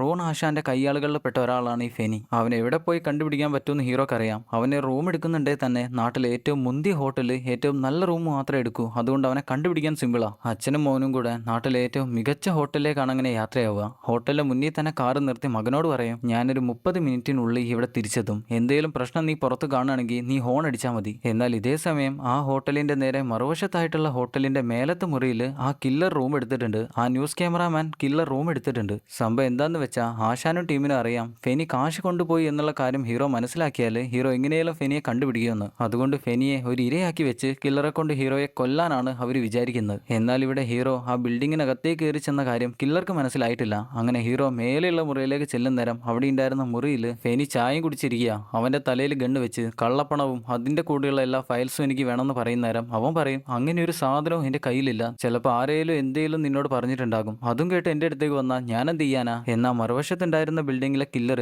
ഫെനി നിൽക്കുന്ന റൂമിന്റെ ജനലിൽ കൂടെ നോക്കുന്നേരം അവൻ ഹാൻഡ്സപ്പിലിട്ട് നിൽക്കുന്നതാണ് കാണുക. സംഭവം എന്തോ ഒരു പണി വരുന്നുണ്ടെന്നുള്ള കാര്യം അവന് മനസ്സിലായി. ഇവിടെ ഹീറോ, നിന്റെ അഭ്യാസം നിന്റെ കയ്യിൽ വെച്ചാൽ മതി, നീ ആ മുഴുവൻ കാശും അതുപോലെ ഫയലോ എന്റെ കയ്യിലേക്ക് വെച്ച് താടോന്ന് പറഞ്ഞ് അവനെ ഞെട്ടിക്കുന്നേരം അവൻ എടുത്തു കൊടുക്കാന്ന് പറയും. എന്നാൽ പുറത്തുനിന്ന് ആരെങ്കിലും അവരെ വാച്ച് ചെയ്യുന്നുള്ള കാര്യം ഹീറോക്ക് ഒരു സംശയമുണ്ട്. അതുകൊണ്ട് തന്നെ അവിടെ ഉണ്ടായിരുന്ന കർട്ടൻ അടച്ചു കളയും. എന്നാൽ ഇത് ഇവിടെ നിൽക്കുന്ന കില്ലർ കണ്ടു. അവൻ പെട്ടെന്ന് തന്നെ കയ്യിലുണ്ടായിരുന്ന ഷോട്ട് ഗണ്ണും എടുത്ത് ഹീറോ നിൽക്കുന്ന ബിൽഡിങ്ങിലേക്കാണ് വരിക. എന്നാൽ കാലിലിരിക്കുന്ന മകൻ കില്ലറെ കണ്ണാടി കൂടെയാണ് കാണുക. അങ്ങയുടെ കയ്യിലൊരു വലിയ ഷോട്ട് ഗണ്ണ് കൂടെ കാണുന്ന നേരം അവൻ പെട്ടെന്ന് തന്നെ ഹോൺ അടിക്കും. എന്നാൽ മേലെയുള്ള മുറിയിൽ ഫെനി ഹീറോക്ക് ആ പണവും ഫയൽസും എല്ലാം വെച്ചിരിക്കുന്ന പെട്ടി തുറക്കാനായിട്ട് ഒരുങ്ങാണ്. കൂടെ തന്നെ അവിടെ ഉണ്ടായിരുന്ന ടെലഗ്രാമിൽ എന്തോ ഒരു മെസ്സേജ് വരുന്നുണ്ട്. അതിൽ മെസ്സേജ് വരുന്ന നേരം നല്ല ശബ്ദമായിരിക്കും, ടട്ട എന്നുള്ള ശബ്ദം ഉച്ചത്തിൽ വരുന്നോണ്ട് തന്നെ ഹീറോക്കൊന്നും കേൾക്കാൻ പറ്റില്ല. കാറിന്റെ ഹോൺ അടിക്കുന്ന ശബ്ദം കേൾക്കാൻ പറ്റില്ല. ഫെനിയാണെങ്കിൽ കില്ലർ എന്താ എത്താത്തെന്നും വിചാരിച്ച് ടെൻഷൻ അടിച്ച് ആ പെട്ടിയുടെ പൂട്ട് തുറക്കാനായി നേരം വൈകിക്കും. ഇതെന്താ തുറക്കാൻ പറ്റാത്തെ, ഇതിന്റെ ലോക്ക് എന്തോ കേടായിട്ടുണ്ടല്ലോ, ജാമായിട്ടുണ്ടല്ലോ എന്നെല്ലാം പറയുന്ന നേരം, ഇനിയും നിനക്ക് തുറക്കാൻ പറ്റിയില്ലെങ്കിൽ എന്റെ ബുള്ളറ്റ് നിന്റെ തലയിൽ കയറുമെന്ന് ഹീറോ അവനോട് പറയുന്ന നേരം അവൻ പെട്ടെന്ന് തന്നെ അമ്പെന്നും പറഞ്ഞ് അടുത്ത റൂമിലേക്ക് ഓടിപ്പോകും. അതേ സമയത്താണ് കില്ലർ അകത്തേക്ക് വന്ന് ഹീറോയെ ഷോട്ട് ഗൺ വെച്ച് ഷൂട്ട് ചെയ്യുക. അതുകൊണ്ട് തന്നെ ഹീറോ ആ പെട്ടിയുടെ മറവിൽ ഒളിച്ചു നിൽക്കും. അതിന്റെ ലോക്ക് ഇപ്പൊ തുറന്നോണ്ട് തന്നെ ഹീറോക്ക് മറഞ്ഞു നിൽക്കാനുള്ള ഒരു ഭാഗം കിട്ടി. കയ്യിലുണ്ടായിരുന്ന പിസ്റ്റൾ വെച്ച് ആ കില്ലറെ തിരിച്ചും ഷൂട്ട് ചെയ്യും. എന്നാൽ അതൊന്നും പെട്ടെന്ന് അവന് കൊള്ളില്ല. അവന്റെ ഷോട്ട് ഗണ്ണിന്റെ പവർ കൂടുതലാണ്. അതുകൊണ്ട് തന്നെ ഹീറോക്ക് അതിന്റെ മുന്നിൽ പിടിച്ചു നിൽക്കാൻ പറ്റില്ല. എന്നാൽ ഒരു ഗ്യാപ്പ് കിട്ടുന്ന നേരം അവന്റെ തലയിലേക്ക് നോക്കി ഒരു ഒറ്റ ഷോട്ടാ. അതെവിടെയാണ് കൊണ്ടേന്നറിയില്ല, പക്ഷെ എവിടെ ഒന്ന് കൊണ്ടിട്ടുണ്ട്. അവൻ താഴെ വീഴുന്ന നേരം ഹീറോ അടുത്ത മുറിയിലേക്ക് ഫെനിയുടെ റൂമിലേക്ക് ചെന്ന് നോക്കുമ്പോൾ അവൻ കില്ലറുടെ ഷോട്ട് ഗണ്ണിന്റെ ബുള്ളറ്റ് കൊണ്ട് മരിച്ചിരിക്കുക. താഴെ നോക്കുമ്പോൾ കള്ളപ്പണവും മറ്റ് രേഖകളും അതെല്ലാം കൂടെ സൂക്ഷിച്ചു വെച്ചിരിക്കുന്ന പെട്ടി ഹീറോ കണ്ടുപിടിച്ചു. അതും എടുത്തുകൊണ്ട് താഴെ കൂടി വന്ന മകന്റെ കാറി വലിഞ്ഞു കയറും. എന്നാൽ മേലെ ഉണ്ടായിരുന്ന ആ കില്ലർ അവന്റെ പിസ്റ്റളുമായി പാതി ഉണ്ടായിരുന്ന ജീവനും കൊണ്ട് വലിഞ്ഞു നിരങ്ങി ജനലിൽ കൂടെ നോക്കി ഹീറോയെ ഷൂട്ട് ചെയ്യും. എന്നാൽ ആ ഷോട്ട് ഹീറോയുടെ ഷോൾഡറിനിട്ടാണ് കൊള്ളുക. പോകുന്ന വഴിക്ക് ഹീറോയുടെ ഷോൾഡറിൽ നിന്നും ആ ബുള്ളറ്റ് എടുക്കാന്ന് അവർ വിചാരിക്കും. എന്നാൽ പെട്ടെന്നാണ് നമ്മുടെ ആൾ ബോധം പോയി താഴെ വീഴുക. മകനാണെങ്കിൽ കൂടുതലൊന്നും ചെയ്യാൻ പറ്റാത്തതുകൊണ്ട് തൊട്ടടുത്ത് തന്നെ ഒരു വീട് കാണും. അവിടേക്ക് ഇറങ്ങി ഓടിച്ചെന്ന് ഞങ്ങളെ സഹായിക്കണേ എന്ന് വിളിച്ചു പറയും. ആ വീട്ടിലാണെങ്കിൽ ഒരു അപ്പൂപ്പനും ഒരു അമ്മൂമ്മയും മാത്രമാണുള്ളത്. അവർ പെട്ടെന്ന് തന്നെ ഹീറോയെ വീട്ടിലേക്ക് കൊണ്ടുവന്ന് കയ്യിലുണ്ടായിരുന്ന ബുള്ളറ്റ് അപ്പാപ്പൻ എന്തോ ഒരു സാധനം വെച്ച് വലിച്ചൂരി എടുത്തു കൊടുക്കും. എന്നാലും മുറിവെല്ലാം മാറാനായി 1-2 ദിവസം പിടിക്കല്ലോ. അതുകൊണ്ട് 2 ദിവസം അവരവിടെ തന്നെയാണ് താമസിക്കുക. അന്നേരം പുറത്ത് ജോലി ചെയ്തുകൊണ്ടിരിക്കുന്ന മകനെ കാണിച്ചുകൊണ്ട് അമ്മൂമ്മ പറയും, നിങ്ങളുടെ മകന് നിങ്ങൾ എന്ത് ഇഷ്ടാന്നറിയോ, നിങ്ങൾ പരിക്കും പറ്റി ഇവിടെ എത്തിയിരുന്നപ്പോൾ ഒരു തേനീച്ച പൂവിന് ചുറ്റും എങ്ങനെയാണോ വലം വെക്കുന്നത് അതുപോലെയായിരുന്നു അവൻ നിങ്ങളുടെ ചുറ്റും നടന്നിരുന്നത്. എന്നാൽ അതിനെക്കുറിച്ച് ഹീറോക്കൊന്നും അറിയില്ലല്ലോ. ഹീറോ ബോധം പോയിരിക്കുകയായിരുന്നല്ലോ ആ സമയം. എന്തായാലും ഈ വീട്ടിൽ അപ്പൂപ്പനും അമ്മൂമ്മയ്ക്കും ആണെങ്കിൽ അവരെത്ര കാലം വേണമെങ്കിലും ഇവിടെ താമസിച്ചാൽ കുഴപ്പമില്ല എന്നാണ്. എന്നാൽ നമ്മുടെ ആൾ പറയും, ഞങ്ങൾ പെട്ടെന്ന് തന്നെ നിങ്ങൾക്കൊരു ബാധ്യതയാവാതെ ഇവിടുന്ന് പോയി തരും. എന്നാൽ അന്ന് രാത്രി ഹീറോ അവിടെ നിന്ന് അടിച്ചു മാറ്റി കൊണ്ടുവന്ന ആ ഫയലുകളെല്ലാം എടുത്തു വെച്ച് അതിൽ എന്തൊക്കെയാണുള്ളതെന്ന് കണ്ടുപിടിക്കുകയാണ്. അപ്പോഴാണ് മകൻ അങ്ങോട്ട് വരുന്നത്. അവനെ കാണുന്ന നേരം ഹീറോ ചോദിക്കും, നിനക്ക് ഏറ്റവും ഇഷ്ടപ്പെട്ട വിഷയം ഏതാ? അതിനവൻ പറയും, എനിക്ക് ഹിസ്റ്ററിയാണ് ഇഷ്ടം. എനിക്കുണ്ട് ഹിസ്റ്ററി ഇഷ്ടമുള്ള 3-4 കൂട്ടുകാർ. അവരോട് ഇന്നലെ ഞാൻ ഇന്ത്യക്ക് സ്വാതന്ത്ര്യം കിട്ടിയ വർഷവും മാസവും ദിവസവും ചോദിച്ചപ്പോൾ അവർക്ക് ഏറ്റവും ഇഷ്ടപ്പെട്ട വിഷയം പിന്നെ ബയോളജിയായി. ഇവിടെ എന്തായാലും മകൻ പറയും, എനിക്ക് ഏറ്റവും കൂടുതൽ ഇഷ്ടപ്പെട്ട വിഷയം ഹിസ്റ്ററി ആണെങ്കിൽ അനിയന് ഏറ്റവും കൂടുതൽ ഇഷ്ടം ഗണിതമായിരുന്നു. അത് കേൾക്കുന്ന ഹീറോക്ക് ആകെ കൂടെ ടെൻഷനാകും, വിഷമാകും. അനിയനിപ്പോൾ അവരുടെ കൂടെ ഇല്ലല്ലോ. എന്നാൽ ഇത് കാണുന്ന മൈക്കിൾ ചോദിക്കും, നിങ്ങൾക്ക് എന്നെ ആയിരുന്നോ അനിയനായിരുന്നു ഏറ്റവും കൂടുതൽ ഇഷ്ടം? അതിന് ഹീറോ പറയും, എനിക്ക് രണ്ടുപേരെയും ഒരുപോലെയായിരുന്നു. അതിന് മൈക്കിള്, പക്ഷെ എനിക്ക് അങ്ങനെയല്ല തോന്നിയത്, എന്നോട് നിങ്ങൾക്ക് എന്തോ ഒരു ഇഷ്ടക്കുറവുണ്ടായിരുന്നു. അതിന് ഹീറോ പറയും, നിന്റെ അനിയന് നിന്റെ അമ്മയുടെ സ്വഭാവമായിരുന്നു, പക്ഷെ നിനക്ക് കിട്ടിയത് എന്റെയും. നീ ഒരിക്കലും എന്നെപ്പോലായി പോകരുതെന്ന് എനിക്കുണ്ടായിരുന്നു. അതുകൊണ്ടായിരിക്കാം നിനക്ക് അങ്ങനെയെല്ലാം തോന്നിയേ. എന്തായാലും നീ ഇപ്പൊ ചെന്ന് കിടന്നുറങ്ങുമെന്ന് പറഞ്ഞ് അവനെ പറഞ്ഞയക്കും. അങ്ങനെ ആ കണക്കുകളെല്ലാം എടുത്തു നോക്കുമ്പോഴാണ് മനസ്സിലാവുക, ആശാൻ റൂണിന്റെ മകനാണ് ശരിക്കും ഈ കണക്കുകളിലെല്ലാം തട്ടിപ്പുകൾ കാണിച്ചിട്ടുള്ളത്. അവൻ മരണപ്പെട്ടു പോയ ആളുകളുടെ പേരിലെല്ലാം അക്കൗണ്ടുകൾ തുറന്നു, അതിൽ ഇഷ്ടം പോലെ കാശുകളും സമ്പാദിക്കാൻ തുടങ്ങി. അതെല്ലാം അവന്റെ പേരിൽ തന്നെയാണ് വരിക. അതുകൊണ്ട് ആശാന്റെ മകൻ ആദ്യം തന്നെ കൊന്ന ഫിന്നില്ലായിരുന്നോ, അവനെല്ലാം കൂടെ കണ്ടുപിടിക്കാനായി എന്നുള്ളൊരു സംശയം വന്നതുകൊണ്ടാണ് ആശാന്റെ മകൻ ആ ഫിന്നിനെ കൊന്നിട്ടുള്ളത് തന്നെ. കാര്യങ്ങളുടെ കിടപ്പ് മനസ്സിലാകുന്ന ഹീറോ പിറ്റേന്ന് രാവിലെ തന്നെ പോകാൻ തീരുമാനിക്കും. അങ്ങനെ കാറിൽ കയറി പോകാൻ നിൽക്കുന്ന ഹീറോ വീട്ടുകാരോട് പറയും, നിങ്ങൾക്കായി ഞാൻ പോർച്ചിൽ ഒരു സാധനം എടുത്ത് വെച്ചിട്ടുണ്ടെന്ന്. അങ്ങനെ അവർ പോർച്ചിൽ വന്ന് നോക്കുമ്പോഴാണ് മനസ്സിലാവുക, ഹീറോ അവർക്കായി കാശുകളാണ് എടുത്ത് വെച്ചിട്ടുള്ളത്. അതേസമയം നമ്മുടെ ആശാൻ ആകെ കൂടെ ടെൻഷനായി എന്ത് ചെയ്യണമെന്ന് അറിയാതെ ഒരു പള്ളിയിൽ മനസമാധാനത്തിന് വേണ്ടി വന്നിരിക്കുക. അങ്ങനെ അവിടെ ഉണ്ടായിരുന്ന ബെഞ്ചിൽ വന്നിരിക്കുമ്പോഴാണ് തൊട്ടു പിന്നിൽ തന്നെ നമ്മുടെ ഹീറോ നിൽക്കുന്നത്. മിസ്റ്റർ റൂൺ എന്ന് അങ്ങേരെ വിളിക്കുന്ന നേരം അങ്ങേർക്ക് മനസ്സിലായി അങ്ങേരുടെ ഘാതകൻ എത്തിയെന്ന്. നമുക്ക് താഴെ പോയി സംസാരിക്കാമെന്ന് പറഞ്ഞ് അങ്ങേരെയും കൂട്ടി നേരെ താഴേക്ക് പള്ളിയുടെ ബേസ്മെന്റിലേക്കാണ് ഹീറോ ചെല്ലുക. കയ്യിലുണ്ടായിരുന്ന രേഖകളെല്ലാം അങ്ങേരുടെ മുന്നിലേക്ക് വെച്ച്, ശരിക്കും നിങ്ങളുടെ മകനാണ് നിങ്ങളെ പറ്റിക്കുന്നതെന്ന് പറയുമ്പോൾ അങ്ങേര് പറയും, അതെല്ലാം എനിക്കറിയാം, അവനെ നേരെയാക്കി എടുക്കാൻ ഞാൻ കുറെ കഷ്ടപ്പെട്ടു, പക്ഷെ അതെന്നെ കൊണ്ട് പറ്റുന്നില്ല. ആശാൻ എല്ലാ കാര്യങ്ങളും അറിഞ്ഞിട്ടും അറിയാത്ത പോലെ നിന്നതാണെന്ന് മനസ്സിലാവുന്ന ഹീറോ പറയും, നിങ്ങളുടെ മകൻ എവിടെ? അതിന് അങ്ങേര് പറയും, സുള്ളിവൻ നീ നിന്റെ കണ്ണൊന്ന് തുറക്ക്, ഇനി എല്ലാ കാര്യങ്ങളും പഴയ പോലെ നമുക്ക് തിരിച്ചു കൊണ്ടുവരാൻ പറ്റില്ല. നീ ഒരു കാര്യം മനസ്സിലാക്ക്, ഈ ഒരു ജീവിതം നമ്മൾ തിരഞ്ഞെടുത്ത ജീവിതമാണ്. എന്തായാലും ഞാൻ നിനക്കൊരു ഗ്യാരണ്ടി തരാം, നമ്മൾ രണ്ടുപേരും ഒരിക്കലും സ്വർഗത്തിൽ പോവില്ല. നീ കാര്യം മനസ്സിലാക്ക്, ഇപ്പൊ തിരിച്ചു പോകുമെന്ന് പറഞ്ഞ് നമ്മുടെ ആളെ പറഞ്ഞു വിടും. എന്നാൽ ഈ ഒരു സമയത്താണെങ്കിൽ ഹീറോക്ക് ആശാനെ കൊല്ലാനും പറ്റില്ല. ഇത് ചർച്ചിന്റെ താഴ്ഭാഗം ആയതുകൊണ്ട് തന്നെ ഇവിടുന്ന് ശബ്ദമൊന്നും ഉണ്ടാക്കാൻ പറ്റില്ലല്ലോ. അങ്ങനെ അന്ന് വീട്ടിൽ തിരിച്ചെത്തുന്ന ഹീറോ രാത്രി ആവാൻ നേരം കയ്യിലുണ്ടായിരുന്ന മെഷീൻ ഗണ്ണിന്റെ ബോക്സ് തുറന്ന് അതെല്ലാം സെറ്റ് ചെയ്തുകൊണ്ടിരിക്കുക. എന്തോ ഒരു മിഷന് പോകാനുള്ള പരിപാടിയാ. എന്നിട്ട് നേരെ ഉറങ്ങിക്കിടക്കുന്ന മകനെ വന്ന് കണ്ട് അവനായി ഒരു കത്ത് എഴുതി വെച്ചാണ് ഹീറോ അവിടെ നിന്ന് ഇറങ്ങി പോകുന്നത്. ഇതേ സമയത്ത് ആശാൻ രാത്രി ഏതോ ഒരു ബാറിൽ നിന്നും മദ്യപിച്ച് മീറ്റിംഗ് എല്ലാം കഴിഞ്ഞ് അനുയായികളുമായിട്ട് നേരെ പുറത്തേക്ക് ഇറങ്ങി വരിക. വീട്ടിലേക്ക് തിരിച്ചു പോകാനായി കാറിന്റെ അടുത്തേക്ക് ചെല്ലുക. എന്നാൽ അപ്പോഴാണ് കാണുക കാറിനകത്തുണ്ടായിരുന്ന ഡ്രൈവർ മരിച്ചു കിടക്കുക. എന്തോ ഒരു പണി വരാൻ പോകുന്നുണ്ടെന്ന് അങ്ങേർക്ക് മനസ്സിലായി. അപ്പോഴാണ് ദൂരെ നിന്നും ഇരുട്ടിന്ന് മെഷീൻ ഗണ്ണിൽ നിന്ന് ബുള്ളറ്റ് പടപടാന്ന് വരുന്നത്. ആശാന്റെ കൂടെയുള്ള ആളുകളെല്ലാവരും കയ്യിലുണ്ടായിരുന്ന പിസ്റ്റൾ വെച്ച് ആ ദിശ നോക്കി ഷൂട്ട് ചെയ്യും. എന്നാൽ അവർക്കൊന്നും ചെയ്യാൻ പറ്റുന്നില്ല. മെഷീൻ ഗണ്ണിന്റെ ബുള്ളറ്റ് അവരെ ഓരോരുത്തരെയായിട്ട് കൊന്നുകൊണ്ടിരിക്കുക. കൂടുതൽ സമയമൊന്നും വേണ്ടി വന്നില്ല. കുറച്ച് കഴിയുമ്പോൾ തന്നെ എല്ലാവരും മരിച്ചു. ഇനി അവസാനം ആശാൻ മാത്രമാണുള്ളത്. അങ്ങനെ ഇരുട്ടിൽ നിന്നും ഹീറോ മെല്ലെ പുറത്തേക്ക് ആശാന്റെ അടുത്തേക്ക് എത്തും. നല്ല വിഷമത്തോടെ ഗണ്ണെടുത്ത് അങ്ങേരുടെ തലയിലേക്ക് വെക്കും. ഷൂട്ട് ചെയ്യാൻ നേരം ഉള്ളൊന്ന് പിടയ്ക്കെങ്കിലും പിന്നെ അങ്ങേരെ കൊന്നില്ലെങ്കിൽ ജീവിക്കാൻ മകനും തനിക്കും പറ്റില്ലെന്ന് മനസ്സിലാവുന്ന നേരം അങ്ങേരെ ഷൂട്ട് ചെയ്ത് കൊല്ലും. എന്നിട്ട് ആശാന്റെ മാനേജർ വിളിച്ച് ആശാന്റെ മകൻ എവിടെയാണെന്ന് ചോദിക്കും. അങ്ങേര് പറഞ്ഞെടുക്കും അവൻ ഏത് ഹോട്ടലിലാണ് ഏത് മുറിയിലാണെന്നുള്ളത്. അങ്ങനെ ഹീറോ നേരെ അവിടേക്കാണ് ചെല്ലുക. അവന്റെ റൂമിൽ കയറി ചെല്ലുന്ന നേരം അവൻ സമാധാനമായി ബാത്ത് ഡബ്ബി കുളിച്ചോണ്ടിരിക്കുക. അവനെയും ഷൂട്ട് ചെയ്ത് ഹീറോ കൊന്നുകളയും. അങ്ങനെ എല്ലാം അവസാനിച്ചു. എല്ലാവരും തീർന്നു. അങ്ങനെ പിറ്റേന്ന് രാവിലെ ആകുന്ന നേരം ഹീറോ മകനെയായി ഭാര്യയുടെ ചേച്ചിയുടെ വീട്ടിലേക്ക് പോവുക, സാറയുടെ വീട്ടിലേക്ക് പോവുക. പെർഡിഷൻ എന്ന് പറഞ്ഞ സ്ഥലമില്ലായിരുന്നോ ഭംഗിയുള്ള ഒരു പട്ടിയൊക്കെയുള്ള വീട്, അങ്ങോട്ടാണ് പോകുന്നത്. കുറേ ദൂരം യാത്ര ചെയ്ത് അവർ സ്ഥലത്തെത്തി. ദൂരെയായിട്ട് ആ വീട് കാണാം. വീടിന്റെ മുന്നിൽ തന്നെ ആ പട്ടിയുണ്ട്. മകൻ ഓടിച്ചെന്ന് മൈക്കിൾ ഓടിച്ചെന്ന് ആ പട്ടിയെ കെട്ടിപ്പിടിക്കും. എന്നാൽ ഹീറോ നേരെ വീട്ടിലേക്ക് ഭാര്യയുടെ ചേച്ചിയെ സാറയെ കാണാനായി ചെല്ലും. എന്നാൽ അകത്തേക്ക് കയറി ചെല്ലുന്ന നേരം സാർ അവിടെയൊന്നുമില്ല. സാർ അവിടെ എത്തിയിട്ടില്ല. അങ്ങനെ അകത്തുണ്ടായിരുന്ന ജനലിൽ കൂടെ സമാധാനത്തിൽ പുറത്തേക്ക് നോക്കുന്ന നേരം മകൻ പട്ടിയുടെ കൂടെ കളിക്കുന്നതാണ് കാണുക. പെട്ടെന്നാണ് പിന്നീന്ന് 2 ഷോട്ട് ഹീറോയുടെ ബോഡിയിലേക്ക് തുളച്ചു കയറുക. 2 ബുള്ളറ്റ് കയറിയത് കൊണ്ട് തന്നെ കൂടുതലൊന്നും പിടിച്ചു നിൽക്കാൻ പറ്റില്ല. ഹീറോ താഴെ വീണു. ആരാണ് ഈ കടും കൈ ചെയ്തതെന്ന് നോക്കുന്ന നേരം ആ കില്ലറില്ലേ, ന്യൂസ് ക്യാമറാമാൻ ഭ്രാന്തൻ കില്ലർ, അവനാണ് ഷൂട്ട് ചെയ്തിട്ടുള്ളത്. അവൻ നേരത്തെ മരിച്ചിട്ടില്ലല്ലോ. പാതി ജീവനായി രക്ഷപ്പെട്ടവൻ പിന്നെ ഹീറോയെ കൊല്ലാനായി നടക്കായിരുന്നു. എന്തായാലും അവൻ കയ്യിലുണ്ടായിരുന്ന ക്യാമറ എല്ലാം വെച്ച് ഇപ്പൊ ഹീറോയുടെ മരണം ഷൂട്ട് ചെയ്യാൻ പോവുക. അങ്ങനെ ആദ്യത്തെ ക്ലിക്ക് എടുക്കുമ്പോഴാണ് പിന്നീന്നൊരു സ്വരം. ആരാന്ന് തിരിഞ്ഞു നോക്കുന്ന നേരം നമ്മുടെ മൈക്കിൾ പിസ്റ്റളുമായിട്ട് കില്ലറുടെ നെറ്റിയിലേക്ക് വെച്ച് നിൽക്കുക. മോനെ നീ അതുകൊണ്ടൊന്നും ചെയ്യല്ലേ, നീ എന്തെങ്കിലും ചെയ്താൽ അത് അബദ്ധമാവും. എന്നാൽ കില്ലർക്ക് മനസ്സിലായി അവനെ കൊണ്ട് ഷൂട്ട് ചെയ്യാൻ പറ്റില്ല എന്ന്. മോനെ അത് വെച്ച് നിനക്ക് ഒരിക്കലും എന്നെ ഷൂട്ട് ചെയ്യാൻ പറ്റില്ല, അതുകൊണ്ട് അതിന്റെ കയ്യിലേക്ക് തന്നേക്ക്. എന്നാൽ മൈക്കിളിനാണെങ്കിൽ അവനെ ഷൂട്ട് ചെയ്യാനും പറ്റുന്നില്ല. എന്നാൽ അപ്പോഴാണ് തൊട്ട് പിന്നീന്നൊരു ഷോട്ട് കില്ലർക്ക് കൊള്ളുക. നമ്മുടെ ഹീറോ ആണ് ഷൂട്ട് ചെയ്തിട്ടുള്ളത്. കില്ലർ ആ ഒറ്റ ഷോട്ടിൽ തന്നെ മരിച്ച് താഴെ വീണു. എന്നെ കൊണ്ടൊന്നും ചെയ്യാൻ പറ്റില്ല, എന്നോട് ക്ഷമിക്കപ്പാന്നും പറഞ്ഞ് മൈക്കിൾ ഓടി വന്ന് ഹീറോയെ കെട്ടിപ്പിടിക്കും. എന്നാൽ 2 ബുള്ളറ്റ് ബോഡിയിൽ ഉള്ളത് കൊണ്ട് തന്നെ ഹീറോക്ക് സംസാരിക്കാനും പറ്റില്ല, കൂടുതലൊന്നും സംസാരിക്കാൻ പറ്റില്ല. അങ്ങനെ മൈക്കിളിന്റെ കയ്യിൽ കിടന്ന് ഹീറോ മരിക്കും. ഇനി മൈക്കിളിന് സ്വന്തം ബന്ധുവായിട്ട് ആരുമില്ല. അവന്റെ അമ്മയുടെ ചേച്ചി സാറയെയും കില്ലർ കൊന്നു കഴിഞ്ഞു. അതുകൊണ്ട് ഇനി അവൻ ആരുമില്ല. മൈക്കിൾ ആ കടൽ തീരത്തേക്ക് വന്ന് പറയും, എന്റെ അച്ഛൻ മൈക്കിൾ സുള്ളിവാനെ കുറിച്ച് പല ആളുകളും പല കാര്യങ്ങളാണ് പറയുന്നത്. ചിലർ പറയുന്നു അദ്ദേഹം ഒരു മാന്യനാണെന്ന്, എന്നാൽ ചിലർ പറയും അദ്ദേഹം ഒരു മോശപ്പെട്ട വ്യക്തിയാണെന്ന്. പക്ഷെ എന്നോട് ചോദിക്കുന്നവരോട് ഞാൻ ഒരൊറ്റ കാര്യമേ പറഞ്ഞിട്ടുള്ളൂ, മൈക്കിൾ സുള്ളിവാൻ എൻ്റെ അച്ഛനാണ്. അങ്ങനെ ആ കടൽ തീരത്ത് നിന്ന് കാറും എടുത്തവൻ നേരെ ചെല്ലുന്നത് അച്ഛന് ബുള്ളറ്റ് കൊണ്ടപ്പോൾ ബുള്ളറ്റ് എടുക്കാൻ സഹായിച്ചു കൊടുത്തിരുന്ന ആ അമ്മൂമ്മയും അപ്പൂപ്പനും ജീവിക്കുന്ന സ്ഥലമല്ലേ, അങ്ങോട്ടാണ്. ദൂരെ നിന്ന് മൈക്കിൾ വരുന്നത് ആ അമ്മൂമ്മയും അപ്പൂപ്പനും കാണുന്നുണ്ട്. അങ്ങനെ ആ വീട്ടിലേക്ക് പോകുന്ന മൈക്കിളിനെ കാണിച്ചുകൊണ്ട് റോഡ് ടു പെർഡിഷൻ എന്ന സിനിമ അവസാനിക്കുന്നു. സിനിമ എല്ലാവർക്കും ഇഷ്ടപ്പെട്ടെന്നാണ് വിചാരിക്കുന്നത്. ഈ സിനിമ കണ്ടപ്പോൾ നമ്മൾ കുറച്ച് മുന്നേ ചെയ്ത റൺ ഓൾ നൈറ്റ് എന്ന സിനിമ ഓർമ്മയുണ്ടോ? സ്വന്തം കൂട്ടുകാരന്റെ കയ്യിൽ നിന്നും മകനെ രക്ഷിക്കാൻ പാടുപെടുന്ന ഹീറോയുടെ കഥ. ആ സിനിമയായിട്ട് ഈ സിനിമയ്ക്ക് എനിക്കൊരു ബന്ധം തോന്നി. റോഡ് ടു പെർഡിഷൻ എന്ന സിനിമ ഒരു കുപ്പിയിലിട്ട് കുലുക്കിയെടുത്താൽ അത് റൺ ഓൾ നൈറ്റ് എന്ന സിനിമയായി. നിങ്ങൾക്ക് ആർക്കെങ്കിലും അങ്ങനെ തോന്നിയോന്ന് എനിക്കറിയില്ല. എന്തായാലും റൺ ഓൾ നൈറ്റ് എന്ന സിനിമയും ഞാനിവിടെ കൊടുക്കാം. നമ്മൾ ഇന്ന് കണ്ട സിനിമ ഇഷ്ടപ്പെട്ടവർ മറക്കാതെ ഒരു ലൈക്ക് ചെയ്യുക. ചാനൽ സബ്സ്ക്രൈബ് ചെയ്യാത്തവർ മറക്കാതെ സബ്സ്ക്രൈബ് കൂടെ ചെയ്യുക. വീഡിയോയെക്കുറിച്ചുള്ള അഭിപ്രായങ്ങൾ മറക്കാതെ കമൻറ്റ് കൂടെ ചെയ്യുക. എന്നാൽ പിന്നെ മറ്റൊരു നല്ല സിനിമയായി അടുത്ത വീഡിയോയിൽ കാണുന്നവരെ Tata bye bye. Film Chronicle.